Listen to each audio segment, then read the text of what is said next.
As if Marvel Comics hadn't done enough to basically cuck out Tony Stark Iron Man, this week we got further news regarding his future after his marriage to Emma Frost, which is, I guess, coming up in the not-too-distant future in, I believe, Invincible Iron Man number 10 or something like that. And here talking about that is the Marvel aficionado himself. Doc, how you doing, buddy? Oh, well, if I get married, I'm not giving up my last name. But then again, I'm apparently not an orphan that looks exactly like my adopted dad. It's whatever, man. We talked about the marriage thing, how it doesn't really even make sense. People are all acting like, oh, yeah, they've been leading up to this. No, they haven't been leading up to this. None of it makes sense. If Tony Stark was just a guy that was going to run off and marry just any girl, he would have done it 12 times by now, but he hasn't done that. Yeah, all of the major lead up to this was one throwaway line in that timeless book from like 2-3 years ago, and him at the first Hellfire Gala looking at Emma going, I want to bang you. And yeah, every other guy in the whole Hellfire Gala was thinking the same thing, Doc. Exactly an original thought. But let's get into this new information that we do have. The variant covers displayed in the announcement are styled after John Romita's iconic wedding cover for Amazing Spider-Man Annual Number 1, but keen-eyed viewers may spot a major design difference where the Spider-Man cover merely says special wedding issue. The variant for Iron Man and Emma's wedding displays the words introducing Mrs. and Mr. Emma Frost, which seems to imply that Tony will take on Emma's surname. Well, I mean, as I said, he's not actually, apparently, according to fucking Matt Fraction and all the other hacks that have written his book over the last, and Bendis, he's not actually a Stark anyway. So what difference does it make? He's just some random orphan that got adopted by a guy that looks exactly like him, not actually a Stark. So fuck it, just change his last name, because why not? Well, it doesn't feel like a Tony Stark maneuver. I think that's the biggest pushback on this.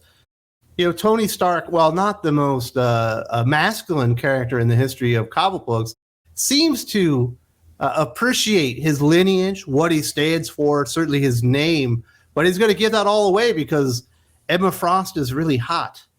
Yeah, I know that they're probably going to use some nonsensical logic of him losing control of his corporation, so he doesn't want to be associated with it anymore. But that's happened like 5 times. Let's be honest, like in the real world, if your buddy is getting married and he takes his wife's last name, are you going to think less of him, Doc? Because I will. The only instance where I would not think less of them is if his last name was fucking terrible already. If his name was like, still a bitch move, own it. Yeah, but if his name's like Mike Oxhard, and he takes his wife's last name, maybe to get away from the Mike Oxhard name, I'd consider it. But other than that, that is about the only instance it'd be reasonable. Otherwise, yeah, I'd think he's kind of a bitch. He is a bitch, and that's why, Tony Stark Iron Man should be a big character. Obviously, he's not A-lister. He's not Spider-Man, but he should be right below them, and they do everything in their power, they being Marvel Comics, to make the character less relatable, to make him less masculine, to make him less likable. When your buddy does something like this, you go, man, you are a total bitch. I don't want to have a beer with you anymore. Go have another Bud Light while you're at it. I feel like they're trying to get so far away from like 1980s, like ladies' man, Playboy, some weird combination of Hugh Hefner and Howard Hughes. They're trying to get so far away from that they're going to, let's make him a giant cuck bitch.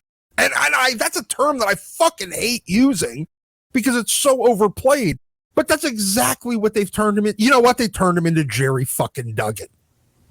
Well, it kind of makes sense. I guess he's a self-insert. Of course, Screen Rant and some of these other sites are trying to justify it. This is what they say. As for the issue of Tony Frost, there are valid reasons why Tony might want to distance himself from the Stark legacy for good. In Fei Long's hands, the company Tony worked so hard to steer in the right direction is now churning out Stark Sentinels, deadly amalgamations of Iron Man and Sentinel technology that make them supreme mutant hunters and enforcers of Orcus's New World Order. With Stark Industry now firmly standing for everything Tony has ever stood against, abandoning the Stark name in favor of Frost and rebuilding the Mutant Hellfire Club would repudiate everything that Fei Long has twisted Tony's legacy into. I don't buy that for a second. Yeah, as I said, there's been a half dozen times in history where somebody else has taken over Stark Industries. Do you know what Tony has never done? No matter how much they're using the corporation for evil and things that Tony doesn't stand for, and all the things he fight. Yeah, he never bitched out and said, "I'm not a Stark anymore." This is some bullshit level. I'm taking my ball and going home level temper tantrum throwing. Doesn't feel super heroic.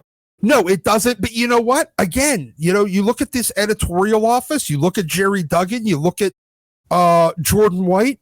This is exactly the kind of pussy bullshit that any of them would do in their real life, because this is how they think that they fight against the bad things. I mean, I'm waiting for Tony to like lay on the floor in the middle of the Stark Industries, boardroom, kicking his feet on the ground and hitting the ground like a fucking toddler. I'm guaranteeing your 2-year-old doesn't throw temper tantrums as bitchy as this. So are you saying you think Jordan White was originally Jordan Hessenpfeffer, and he took his wife's name? Yeah, probably. I'm betting that almost every man in that office, not only does he take his wife's name, he takes his wife's something else too. I don't need to hear where you're going with that one, Doc. I can see that a mile away. I love it when they try to make excuses for all the terrible ideas while we're seeing all these comic book retailers being like, "Oh my God, I can't sell any of this crap because the stories suck." But Screen Rant has to go out there and be like, "Oh yeah, this is a good idea. It makes sense for Tony Stark to just give up his entire legacy, everything he's ever worked for, and not fight for it like a real hero. To just give up and say, you know what? I'm going to take my ball and I'm going to go join the mutants, even though this is going to out that Emma Frost is still alive and it's going to kill." Well, just for her, I guess it's going to be 10 mutants. But if she has a maid of honor that's a mutant, that's going to be 100 people. This is the last thing that Screen Rant had to say. Toady has long grappled with his legacy as a weapons maker and arms dealer, and now that his company is responsible for churning out the world's deadliest anti-mutant weapons, changing his name would cement his affiliation with Marvel's mutants and heroes, a welcome shift when one considers his propensity for falling on the wrong side of Marvel's Civil War events. Big things have certainly been promised for the upcoming marriage between Emma Frost and Iron Man, but is Marvel ready for Toady Frost? I think the real question is, are Marvel Comics fans ready for Toady Frost? And I imagine about 98% of them aren't. And then you're going to see a couple people on Twitter saying, "Oh man, this is really stunning and brave stuff.